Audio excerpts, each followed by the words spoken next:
ఓం శ్రీ మహాగణాధిపతయే నమః. శ్రీ సీతారామచంద్రాభ్యో నమః. శ్రీ గురుభ్యో నమః. శ్రీ మాతాపితృభ్యో నమః. సర్వేభ్యో మహాజనేభ్యో నమః. ఈరోజు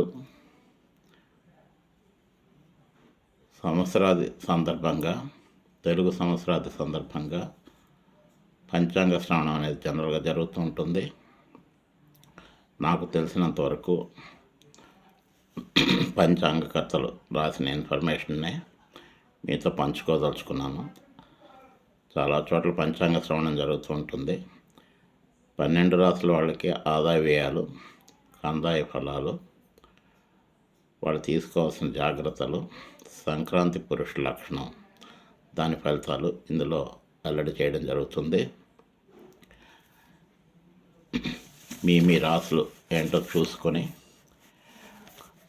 నక్షత్రాలు ఉన్న వాళ్ళ నక్షత్రాల ప్రకారం, లేకపోతే పేరు ప్రకారం వాళ్ళకి తెలిసినట్టు నక్షత్రాలు.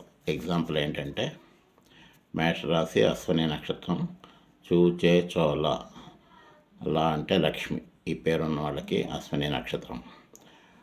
వాళ్ళు పుట్టినప్పుడు వాళ్ళు తెలిసినటువంటి నక్షత్రం ఉంటే దాన్నే చూసుకోవాలి రాశిలో. లేకపోతే వాళ్ళ పేరులో మొదటి అక్షరం ఏది ఉంటుందో దాని ప్రకారం వచ్చినటువంటి రాశి నక్షత్రం ఏదో తెలుసుకుని దాని ప్రకారం నేను చెప్పిన ఫలితాన్ని సరి చేసుకుంటే సరిపోతుంది. 12 రాశుల్లో మొట్టమొదటి రాశి మేషరాశి. ఈ మేషరాశికి ఆదాయం 2, వ్యయం 14, రాజపూజ్యం 5, అవమానం 7. అయితే ఇదే కాకుండా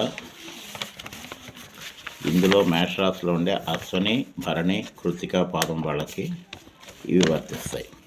కందాయ ఫలాలు అంటే 12 నెలలకి సరిపడా ఒక్కొక్క నక్షత్రానికి 3 సంఖ్యలు ఇస్తారు.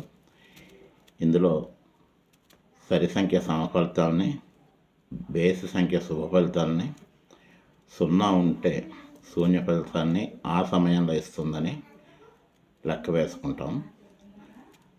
ఇప్పుడు ఏప్రిల్ దగ్గర నుంచి ఆగస్టు వరకు, ఆగస్టు నుంచి నవంబర్ వరకు, డిసెంబర్ నుంచి మళ్ళీ ఏప్రిల్ వరకు ఉండే 3 భాగాలుగా విభజించబడి, అశ్విని నక్షత్రం వాళ్ళకి మొదటి 3 నెలలు, మొదటి 4 నెలలు 3 అంకె ఇవ్వబడింది. ఇది బేస్ సంఖ్య, శుభ ఫలితాలు ఉంటాయి.